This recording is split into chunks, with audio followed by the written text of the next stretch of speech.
And then Samuel tells them, he said, here's the validation of what I'm about to do. He anoints Saul. He says, here's the confirmation. When you leave me, you'll bump into some other men who are in a prophetic frenzy. And when you meet them, you will start prophesying like them. Because at that very moment, God is going to change your spirit. The second validation is that when you leave them, you'll bump into some other people and you'll find yourself now being elevated because God will change your heart.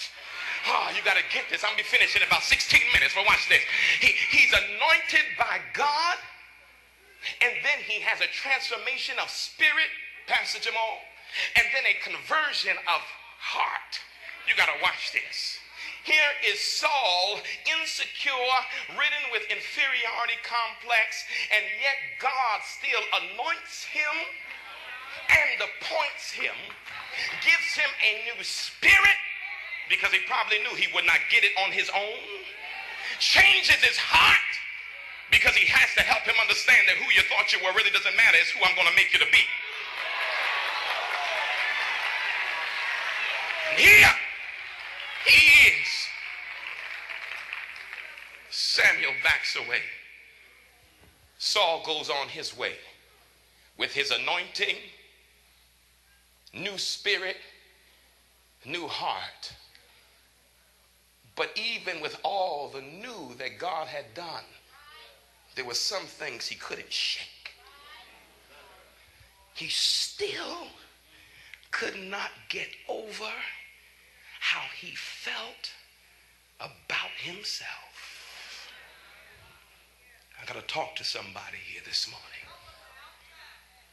Because sometimes we make the assumption that people who walk in anointing and who are anointed and God has converted, given spirit, a new heart, will always be okay. The anointing, the transformation of spirit and heart is covering, but there's still deeper work that will be done. That's why you can't get consumed and think that just because someone is quote unquote anointed, they've gotten over all their issues. Because I've seen some anointed people wrestle with themselves. I've seen people who can cast out demons, who can stand before giants, who can speak boldly, but when they look in the mirror, they're helpless and crippled because they can't get past themselves. Because what you find out with Saul is that no matter how God saw him, the real issue was how he saw himself. God tells Samuel, gather the people at Mizpah, and there I'm going to do what they want. Now, again, if I had a few more minutes, but I ain't going to take time today, Pastor. Here, I would tell you the significance of gathering at Mizpah. But I'll give you a clue why God gathered them at Mizpah. Mizpah was the location of the last victory God had given them through Samuel. Y'all ain't seeing what God is doing here.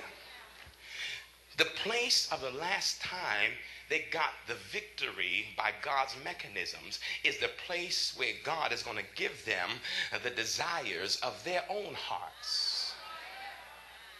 Almost a teaching moment. So here, where I provided for you, I'll give you what you want.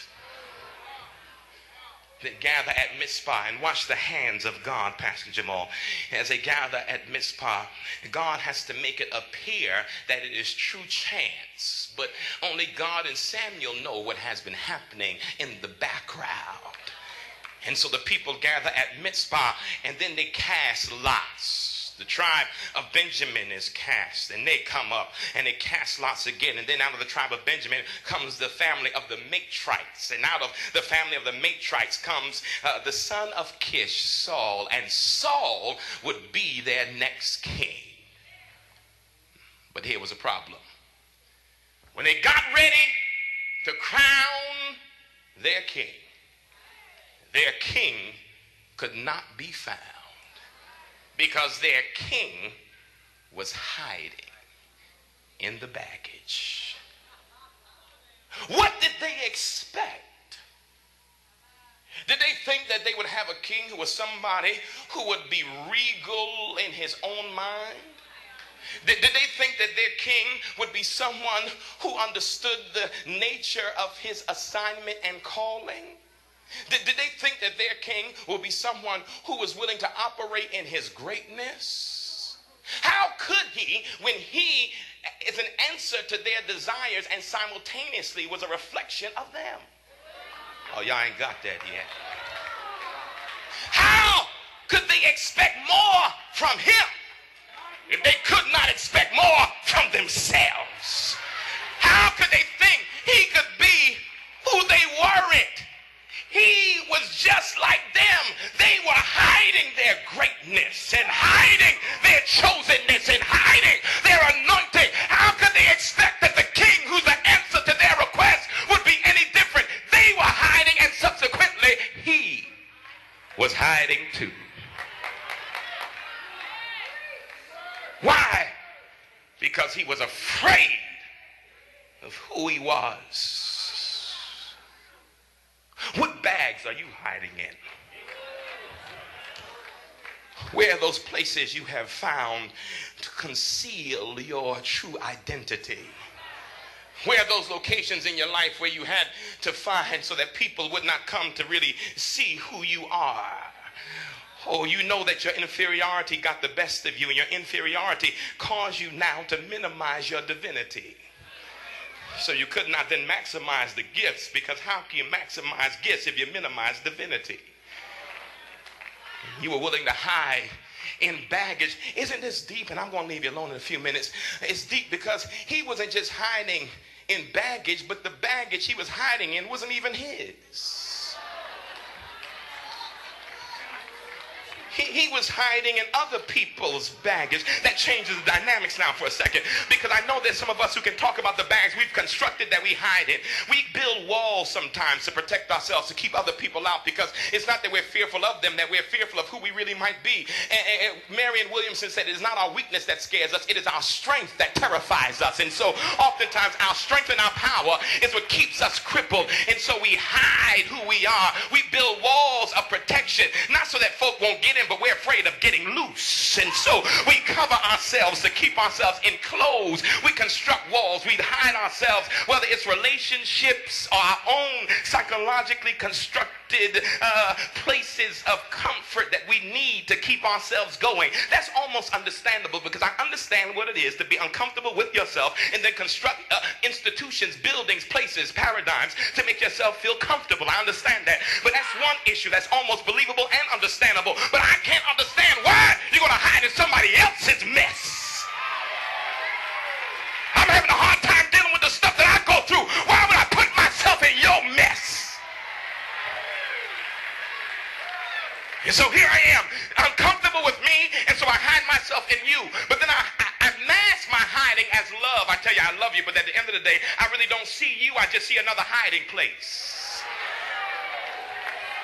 And so I just enter the relationship. I tell you I love you, but I never really recognize you, because it's not you that I really love, but it's me that I really wish I was, and I really wish I could love myself. And so my loving you isn't really about love. It's really about self-hate. So I'm trying. I'm hiding in your baggage. I look at your issues and I tell you I'm your journey partner, I'm your prayer partner, but you have no idea I'm concealing my own inferiority by trying to take on your issues. Here I am, can't even work on my own stuff, but trying to convince you I can help you with your stuff. And I'm hiding in your baggage. Where are you hiding today? Oh my God, I got 8 minutes, but watch this. I found even the best hiding place, Pastor. I found for people who can't handle the nature of their greatness and their anointing, that the best hiding place is church. Oh yeah, because you can also always cover your inferiority with a little praise. You can hide your insecurity with a little worship. You get people thinking that you're really sold out, overboard by God. You're twice born, blood washed, and at the end of the day, you're scared of your own shadow. And you think that the more you praise, the more you'll cover. You're hiding in other people's baggage. Well, let me push on through here and I'll be done. In my own moments of imaginative flight, in my own moments of meditation and prayer, I imagine myself past the talking to Saul, because I had to get to the layer of this thing, because I know that I'm not over all my stuff yet. I know I'm not past all my stuff yet. And so I had to track Saul down spiritually, and I had to ask him, Saul, why were you hiding? He said, Mike, I'm glad you asked, but I want to tell you, because if it can help you, I want to liberate you too. He said, one, I was hiding because I was overwhelmed by my inadequacies. I didn't think I was good enough. I didn't think I could do it. But then I had to remind Saul, I understand that, because I've been there. I've had times when God told me to do things and I didn't do it because I didn't think I was prepared or that I was good enough. And then God had to slap me in my head one day and remind me, man, I ain't called you because of you. I called you not because of what I see, but because of what I... Everything you use as an excuse is the very reason I will pick you up, God reminded me. In other words, I didn't call you because of you. I called you because I knew that when I put my hand on you, it does not yet appear what you shall be. Is there anybody in here today who's done the impossible, who's broken down some barriers, and you had to give all the credit to God because you know at the end of the day it was not you but God who made you? Here. I was overwhelmed by my inadequacies. I said, was that it? He said, no. He said, no. I was fearful of exposure. I spent so much time putting on my disguises every morning that I was afraid of people seeing who I really was. I spent a lot of time every day putting on my mask, so people never get to the core of who I am. I'm fearful that if they really see me, they won't want to be around me. So I try to make myself what they want me to be. And so I lose myself in their constructed expectations of what I should be and never dare to dream for myself, because I don't want people to see me. It is just like Adam and Eve. I won't kill the story because I got 4.5 minutes now, but watch this. Adam and Eve in the garden, they disobey and then they hide. Can you imagine? Boy, I wish I had some time, because their disobedience opened up their recognition of themselves. Before they disobeyed God, they saw no difference. So that in some ways, the seeing of difference is a sign of disobedience.